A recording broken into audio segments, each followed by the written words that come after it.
ஞானானந்தமயம் தேவம் நிர்மலஸ்படிகாகிருதிம் ஆதாரம் சர்வ வித்யானாம் ஹயக்ரீவம் உபாஸ்மகே. நேயர்கள் அனைவருக்கும் அஸ்ட்ரோ கேஎஸ் ஐயங்காரின் பணிவான நமஸ்காரங்கள். வார பலன் 15/7/2024 21/7/2024 வரை உண்டான வாரத்திற்கு என்னென்ன பலன்னு பார்ப்போம். மேஷம் முதல் மீனம் வரை. முதல்ல இந்த வாரத்தினுடைய கோல்சாரம் என்ன அப்படின்றத பார்ப்போம். அதற்கு பிறகு இந்த வாரத்தில் வரக்கூடிய விசேஷ நாட்கள் என்னென்ன அப்படின்றத பார்ப்போம். அதற்கு பிறகு இந்த வாரத்தில் எந்தெந்த ராசிக்காரர்களுக்கு சந்திராஷ்டமம்னு பார்ப்போம். இந்த வாரத்தில் முதல்ல கிரகச்சாரம், அதாவது கோல்சாரம் எப்படி இருக்குது அப்படின்னு பார்க்கும்பொழுது, காலபுருஷ தத்துவத்தின் 2வது ராசியான ரிஷபத்தில் செவ்வாயும் குருவும் இருக்க, மிதுனத்தில் சூரியன், கடகத்தில் புதன் சுக்கிரன், கன்னியில் கேது, கும்பத்தில் சனி, மீனத்தில் ராகு. இந்த வாரம் 17ஆம் தேதி அன்னைக்கு ஆடி மாதம் தட்சிணாயன புண்ணியகாலம் பிறக்கிறது. அதாவது 16ஆம் தேதி மாலை அதாவது அன்றைக்கி 11ஆம் தேதி 31-32 நாழிகையிலேயே சூரிய பகவான் மிதுனத்திலிருந்து கடகராசிக்கு போயிடுறார். 32 நாழி அப்படின்னு சொல்லும்பொழுது சாயந்தரம் ஒரு 6:30 மணி 6:45 மணிக்கு போயிடுவார். அது அஸ்தமனம் ஆகிடுறதுனால அடுத்த நாள் காலத்தால் கடக ரவியை கொண்டாடுறோம். அதாவது தட்சிணாயன புண்ணியகாலம் அப்படின்னு சொல்லக்கூடியது. இது தட்சிணாயனம் ஏன் சிறப்படைகிறதுன்னா, தேவர்களுக்கு இது இரவு பொழுதுன்னு சொல்லக்கூடியது. தட்சிணாயனத்தில் எல்லா விதமான ஃபங்க்ஷன்ஸும் வரும். இந்த முதல் மாதம் தட்சிணாயனத்தில் வரக்கூடிய 6 மாதத்தில் முதல் மாதமும் 6ஆம் மாதமான மார்கழி மாதமும் கடவுளுக்கே கொடுத்த மாதமாக சொல்லப்படுகிறது. அதனால் வீட்டு விசேஷங்கள் பொதுவாகவே அதை தவிர்த்துடுறா. ஆண்டவனுக்கு உண்டான விசேஷங்கள், கோவிலில் விசேஷங்கள், இந்த மாதிரியான விசேஷங்கள் தான் நடக்கும். அதுவும் திருமணங்கள் இதெல்லாம் ஆடி மாதத்துலையும் இருக்காது, மார்கழி மாதத்துலேயும் இருக்காது. இந்த இது 17ஆம் தேதியிலிருந்து ஆடி மாதத்துக்கு வருது. ஆடி மாதம்னும் பொழுது சூரிய பகவான் 17ஆம் தேதி, அதாவது 16ஆம் தேதி சாயந்தரம் ஒரு 6:45 மணிக்கு கடகத்துக்கு போடுறார். இது ஒரு மாற்றம். அதை தவிர அதிவேகமாக செல்லக்கூடிய கிரகமான சந்திர பகவான் துலா ராசியிலிருந்து, அதாவது சுவாதி நட்சத்திரத்திலிருந்து அவர் மகர ராசி உத்திராட நட்சத்திரம் வரலும் போகிறார். இந்த வாரத்தில் பார்த்தீங்கன்னா துலாம், விருச்சிகம், தனுசு, மகரம், இந்த 4 ராசிக்கு போகிறார். இந்த ராசியை வச்சு நம்ம ஒன்றா எப்படி இருக்குது பலன்னு பார்ப்போம். இந்த வாரத்தில் வரக்கூடிய விசேஷங்கள் என்ன அப்படின்னா, தட்சிணாயன புண்ணிய காலம் 17ஆம் தேதி சூரியன் உதிக்கும் பொழுது ஆடி மாதத்தில் இருக்குது. அதனால் கடக ரவியாக இருக்கிறது எடுத்துக்கிறோம். அதனால் அன்றைக்கி பார்த்தீங்கன்னா உங்களுக்கு ஏகாதசி வேறு. அதுக்கப்புறம் சாதுர்மாசிய சங்கல்பம் அப்படின்னு சொல்லக்கூடியது. துறவிகள் இவாள்லாம் ரிஷிகள், துறவிகள் இவாள்லாம் ஒரே இடத்துல தங்கி ஒரு 4 மாதம் கார்த்திகை பௌர்ணமி வரலும் பார்த்தலையானால் அவள் ஒரே இடத்துல இருந்து, பொதுவாக சாதுர்மாசிய சங்கல்பம்னு அதே இடத்துல இருந்து மக்களுக்கு வேதங்கள், வேதத்தினுடைய அங்கங்கள், வேதாந்தங்கள் இது எல்லாத்தையும் சொல்லக்கூடிய காலகட்டம். அதாவது உபன்யாசம் பண்ணுறது, இந்த மாதிரியான விஷயங்கள்லாம் பண்ணுவாங்க. இது ஒரே இடத்துல இருந்து அங்கே சாப்பாடு கட்டுப்பாடோடு இருந்து 4 மாதம் இருக்கக்கூடிய காலம். இது சாதுர்மாச சங்கல்பம் பார்த்தோம்னா ஆடி மாதத்தில் ஏகாதசி, துவாதசி இல்லை பௌர்ணமியிலேருந்து ஆரம்பிக்கிறது. அவளுடைய வழக்கப்படி எடுத்து பண்ணுறது இந்த காலகட்டத்தில் ஆரம்பிக்கும். இந்த 17ஆம் தேதிக்கு அப்புறம் பார்த்தோம்னா 18ஆம் தேதி துவாதசி. அதற்கு பிறகு 18ஆம் தேதி அன்றைக்கி, அதுக்கப்புறம் 19ஆம் தேதி அன்றைக்கி பார்த்தோம்னா தஞ்சை மாவட்டம் புன்னைநல்லூரில், அந்த புன்னைநல்லூரில் முத்துமாரி அம்மன் கோவில் பூச்சொரிதல் அப்படின்ற ஒரு திருவிழா ஆரம்பிக்கிறது. இது ஒரு மிகப்பெரிய பிரசித்தி பெற்ற பூச்சொரிதல் அதாவது திருவிழா. அதுவும் ஆடி மாதம் அம்மனுக்கே உகந்த மாதம்னு சொல்கிறது. செவ்வாய்க்கிழமையும் வெள்ளிக்கிழமையும் புத்துக்கு பால் தெளிக்கிறது. அம்மனுடைய இது ரொம்ப அதிகமாக இருக்கக்கூடிய காலகட்டமாக இருக்குது. இந்த வாரத்தில் பார்த்தாலேயானால் 21ஆம் தேதி பௌர்ணமி, குரு பூர்ணிமான்னு சொல்லக்கூடியது. ஆடி மாதத்தில் வரக்கூடிய பௌர்ணமி மிகவும் விசேஷம். அதை தவிர ஹயக்ரீவனுடைய ஜெயந்தி, ஹயக்ரீவர் உதித்த நாளாக சொல்லக்கூடியது. அதனால் படிக்கக்கூடிய மாணவர்கள், போட்டித் தேர்வுக்கு இருக்கக்கூடிய மாணவர்கள் 21ஆம் தேதி ஞாயிற்றுக்கிழமை அருகில் இருக்கக்கூடிய ஹயக்ரீவரை போய் சேவிச்சுட்டு வர்றதும், அவருக்கு ஒரு ஏலக்காய் மாலை போட்டு வர்றதும் நல்ல ஒரு ஏற்றத்தையும் மாற்றத்தையும் நிச்சயமாக கொடுக்கும். சரி, இந்த வாரம் எந்தெந்த ராசிக்காரர்களுக்கு அதாவது எந்தெந்த ராசிக்காரர்களுக்கு சந்திராஷ்டமம் அப்படின்னு பார்க்கும்பொழுது, சந்திராஷ்டமம்னா நீங்கள் பிறந்த ராசிக்கு 8ஆம் இடத்துல சந்திர பகவான் மறையக்கூடிய காலகட்டத்தை சந்திராஷ்டமம்னு சொல்கிறோம். சந்திராஷ்டம காலகட்டத்தில் உங்களுக்கு பார்த்தாலேயானால் புதிய முயற்சி வேண்டாம், வெளியூர் வெளிமாநில பிரயாணம் வேண்டாம்னு சொல்கிறோம். ஒருவேளை பண்ண வேண்டிய காலகட்டமாக இருந்தது அப்படின்னா சந்திர பகவானுக்கு உண்டான எளிய பரிகாரம்னு சொல்லக்கூடிய நெல் இல்லைன்னா பச்சரிசி அருகில் இருக்கக்கூடிய கோவிலில் தானமாக கொடுத்துட்டு போகிறதன் மூலியமாக சந்திராஷ்டமத்தின் தாக்கம் நிச்சயமாக குறையும். இந்த வாரம் பார்த்தாலேயானால் மீனம், மேஷம், ரிஷபம் மற்றும் மிதுனம் இந்த 4 ராசிக்காரர்களுக்கு சந்திராஷ்டமம் இருக்குது.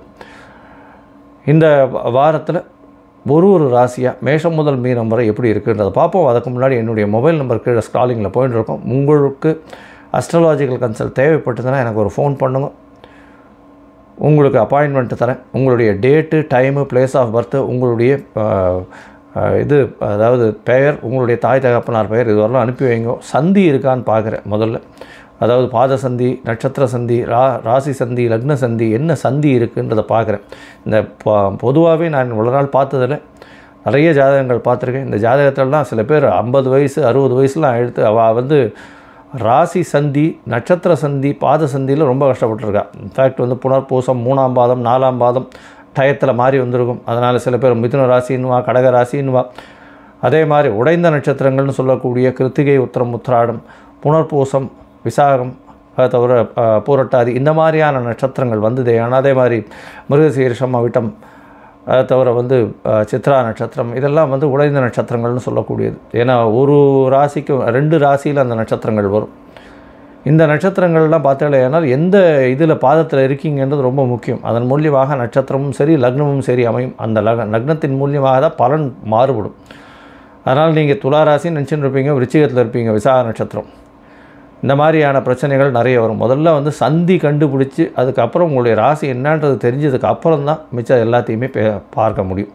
என்னுடைய கட்டணம் என்னன்றதையும் போடுறேன். அந்த கட்டணத்தை செலுத்திட்டு அதுக்கப்புறமா நீங்கள் வந்து நான் அப்பாயின்மெண்ட்டு தரேன். அதுக்கப்புறம் அதன் மூலியமாக ஃபோன் கால்லையும் பேசி நம்ம வந்து இது பண்ணலாம். உங்களுடைய தசாபுக்தி அந்தரம் சூக்ஷ்மம் எப்படி இருக்குன்றதை பார்த்து, உங்களுடைய இன்றைய காலகட்டம் எப்படி இருக்குன்றதை பார்த்து, உங்களுக்கு உண்டான எளிய பரிகாரம் என்ன, அதன் மூலியமாக என்ன ஒரு ஏற்றம் கிடைக்கும் அப்படின்றத சொல்கிறேன்.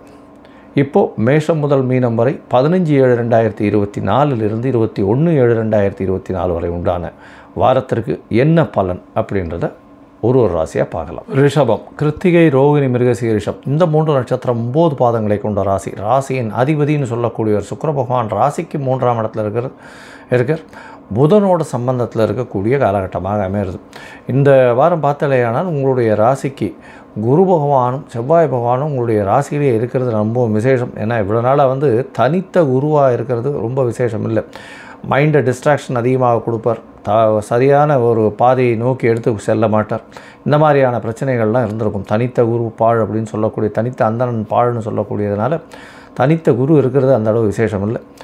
உங்களுடைய ராசிக்கு ராசியிலேயே குருவும் செவ்வாயும் சேர்ந்து இருக்கிறதுனால அதாவது குரு மங்கள யோகம் அமையிறது. இது ஒரு பெரிய ஏற்றமான யோகம். சப்தமாதிபதியும் உங்களுடைய ராசியிலே இருக்கிறதுனால பார்ட்னர்ஷிப் பிஸ்னஸில் இருக்கிறவர்களுக்கு பெரிய ஏற்றம் கிடைக்கும். நண்பர்கள் மூலியமாக நல்ல ஒரு ஏற்றம் கிடைக்கக்கூடிய காலகட்டம்.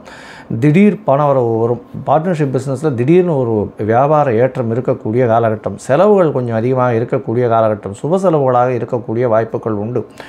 12ஆம் அதிபதி ராசியிலேயே இருக்கிறதன் மூலியமாக வெளியூர் வெளிமாநிலம் செல்லக்கூடிய வாய்ப்புகள், ஷார்ட் ட்ரிப் இருக்கக்கூடிய வாய்ப்புகள் நிச்சயமாக இருக்கும். உங்களுடைய ராசிக்கு பார்த்தீங்கன்னா 2ஆம் இடத்துல இருக்கக்கூடிய சூரிய பகவான் மூலியமாக பேச்சில் ரொம்ப கடுமையாக இருக்கும். பேச்சில் கொஞ்சம் ஜாகிரதையாக இருக்கிறது நல்லது. 17ஆம் தேதி அன்றைக்கி 3ஆம் இடத்துல முயற்சி ஸ்தானத்தில் போகிறது ரொம்பவும் நல்லது. இருந்தாலும் உங்களுடைய சுகம் கம்மியாகக்கூடிய வாய்ப்புகள் உண்டு. உங்களுடைய கம்ஃபர்ட்ஸ் போய் முயற்சிகள் கொஞ்சம் அதிகமாக இருக்கக்கூடிய காலகட்டமாக அமையும். பணவரவிற்கு பஞ்சம் இருக்காது. ஏன்னா 2ஆம் அதிபதியும் 3ஆம் இடத்துல இருக்கிறது பெரிய விசேஷம். இந்த வாரம் பார்த்தலையானால் உங்களுடைய ராசிக்கு 5ஆம் இடத்துல கேது பகவான் இருக்கிறதுனால குழந்தை பேர், அதாவது ப்ரெக்னெண்ட்டாக இருக்கிற விமன்ஸ் எல்லாம் கொஞ்சம் ஜாகிரதையாக இருக்கிறது நல்லது. ஏன்னா கேது பகவான் 5ஆம் இடத்துல இருக்கிறது அந்த அளவு விசேஷம் இல்லை. இருந்தாலும் குரு பார்வை இருக்குது, அது நல்ல ஒரு ஏற்றத்தை கொடுக்கக்கூடிய காலகட்டமாக இருக்கும். 10ஆம் இடத்தில் இருக்கக்கூடிய சனி பகவான் வக்கரகதி அடைஞ்சிருக்கார். வக்கரகதி அடைஞ்ச சனி பகவான் மூலியமாக தொழிலில் கொஞ்சம் மாற்றங்கள் ஏற்படக்கூடிய வாய்ப்புகள் இந்த வாரம் நிச்சயமாக உண்டு. 11ஆம் இடத்தில் இருக்கக்கூடிய ராகு பகவான் மூலியமாக நல்ல ஒரு ஏற்றம் கிடைக்கக்கூடிய காலகட்டம். வெளியூர் வெளிமாநிலம் பிரயாணம் போகக்கூடிய பாக்கியம் உண்டு. வெளிநாட்டிலிருந்து சுப செய்திகள் வரக்கூடிய வாய்ப்புகள் உண்டு. படிக்கக்கூடிய மாணவர்களுக்கு வெளிநாடு போய் படிக்கக்கூடிய யோகம் நிச்சயமாக இருக்கும். இந்த வாரத்தில் அதிவேகமாக செல்லக்கூடிய சந்திர பகவான் உங்களுடைய ராசிக்கு 6ஆம் இடத்துல இந்த வாரத்தை ஆரம்பிக்கிறார். 6ஆம் இடத்துல வந்து 15ஆம் தேதியிலேருந்து 16ஆம் தேதி மாலை ஒரு 6:30 மணி வரலும் சந்திர பகவான் இருக்கார். இந்த காலகட்டத்தில் பரிவர்த்தனை யோகம் 3-6 பரிவர்த்தனை யோகம் அமையிறது. உங்களுடைய ராசிநாதன் ஆட்சி பெற்று போகிறதுக்கு சமானம். அதனால் போட்டித் தேர்வு இந்த மாதிரியான விஷயங்களில் வெற்றி பெறக்கூடிய வாய்ப்புகள் நிச்சயமாக உண்டு. உங்களுடைய ராசிக்கு 3ஆம் இடமும் வலுப்படுறதுனால இளைய சகோதரர் மூலியமாக நல்ல ஒரு ஏற்றம் கிடைக்கும். முயற்சிகள் எல்லாம் வெற்றி பெறக்கூடிய காலகட்டமாக அமைய போகிறது. உங்களுடைய ராசிக்கு பார்த்தாலேயானால் சப்தமத்தில் சந்திர பகவான் போகிறார். அது 16ஆம் தேதி மாலை ஒரு 6:30 மணியிலிருந்து 19ஆம் தேதி அதிகாலை ஒரு 3 மணி வரலும் 3-3:30 மணி வரலும் இருக்கக்கூடிய காலகட்டம். இந்த காலகட்டத்தில் 3 மணி வரலும் இருக்கக்கூடிய காலகட்டம். இந்த காலகட்டத்தில் சப்தமத்தில் இருக்கிறதுனால குரு சந்திர யோகம், அதில் கஜகேசரி யோகம், குரு மங்கள யோகம், சந்திர மங்கள யோகம், இந்த மாதிரியான யோகங்கள் வர்றதுனால இந்த ரியல் எஸ்டேட் பண்ணுறவங்க, அதை தவிர ரியல் எஸ்டேட்டில் டைல்ஸ் எல்லாம் வியாபாரம் பண்ணுறவங்க, அதை தவிர இந்த பாத்ரூம் ஃபிட்டிங்ஸ் அதெல்லாம் வியாபாரம் பண்ணுறவங்களுக்கு பெரிய ஏற்றம், திடீர் மாற்றங்கள் வரக்கூடிய வாய்ப்புகள் உண்டு. கலைத்துறையில் இருக்கிறவங்க, அதை தவிர பால் வியாபாரம் பண்ணுறவங்களுக்கு ஒரு பெரிய ஏற்றம் கிடைக்கக்கூடிய காலகட்டம். பால் துறையில் இருக்கிறவங்க, பால் பதனிடும் துறையில் இருக்கிறவங்க, ஆடை நெய்யக்கூடிய கார்மெண்ட் இண்டஸ்ட்ரியில் இருக்கிறவங்களுக்கெல்லாம் பெரிய ஏற்றம் கிடைக்கக்கூடிய காலகட்டமாக இருக்குது. உங்களுடைய ராசிக்கு பார்த்தோம்னா 8ஆம் இடத்துல சந்திர பகவான் போகிறார். அது 19ஆம் தேதி அதிகாலை ஒரு 3 மணியிலிருந்து 21ஆம் தேதி காலை ஒரு 8:30 மணி வரலும் இருக்கக்கூடிய காலகட்டத்தில் சந்திராஷ்டம காலம்னு சொல்கிறோம். இந்த சந்திராஷ்டம காலத்தில் பார்த்தோம்னா 8ஆம் இடத்துல சந்திர பகவான் மறைகிறார். புதிய முயற்சிகள் வேண்டாம். ஏன்னா முயற்சி ஸ்தானாதிபதியே 8ஆம் இடத்துல மறையும் பொழுது தவறான முடிவுகள் வரும் அப்படின்றதுனால சொல்கிறோம். சந்திராஷ்டம காலகட்டத்தில் புதிய முயற்சி வேண்டாம், வெளியூர் வெளிமாநில பிரயாணம் வேண்டாம்ன்றதை கண்டிப்பாக சொல்கிறோம். உங்களுடைய ராசிக்கு 9ஆம் இடத்துல சந்திர பகவான் போகிறார். இது 21ஆம் தேதியிலிருந்து 24ஆம் தேதி காலை 00:35 அதாவது எர்லி மார்னிங் 12:35 அப்படின்னு சொல்லக்கூடிய டைம் வரலும் இருக்கார் 24ஆம் தேதி. இதனால் என்ன அப்படின்னா 9ஆம் இடத்துல சந்திர பகவான் இருக்கிறதும் சூரியனும் சந்திரனும் ஒருவருக்கு ஒருவர் 180 பாகை பௌர்ணமி யோகமும் இருக்குது. நல்ல ஒரு ஏற்றம் கிடைக்கக்கூடிய காலகட்டமாக அமைய போகிறது. இந்த வாரத்தில் பார்த்தாலேயானால், ஏன்னா 21ஆம் தேதி மாலையே பௌர்ணமி வந்துடுறது, பெரிய ஏற்றம் கிடைக்கும். தந்தையின் உடல்நிலையில் நல்ல ஒரு ஏற்றம் இருக்கும். உங்கள் உடல்நிலையில் சீரான உடல்நிலை இருக்கக்கூடிய காலகட்டமாக இருக்கும். முயற்சிகள் நல்ல ஒரு ஏற்றத்தை கொடுக்கும். படிக்கக்கூடிய மாணவர்களுக்கு நல்ல ஒரு ஏற்றம் கிடைக்கக்கூடிய காலகட்டமாக அமைய போகிறது. மொத்தத்தில் இந்த வாரம் பெரிய ஏற்றத்தை கொடுக்கக்கூடிய வாரமாக இருக்கும். அருகில் இருக்கக்கூடிய மாங்காடு அம்மன் கோயிலுக்கு போயிட்டு வாங்க. ஆடி மாதம் பிறந்துடுறது. நல்ல ஒரு ஏற்றமும் மாற்றமும் உங்களுடைய வாழ்வில் வரும். லோகா சமஸ்தா சுகினோ பவந்து. நன்றி, நமஸ்காரம். Astro KS Iyengar YouTube channel பார்த்தமைக்கு நன்றிகள். மேலும் இது போன்ற ஆன்மீக ஜோதிஷ தகவல்கள் உங்களை அடைய astro KS Iyengar YouTube channel subscribe செய்யவும், பெல் ஐக்கானை மறக்காமல் அழுத்தவும். நன்றி, வணக்கம்.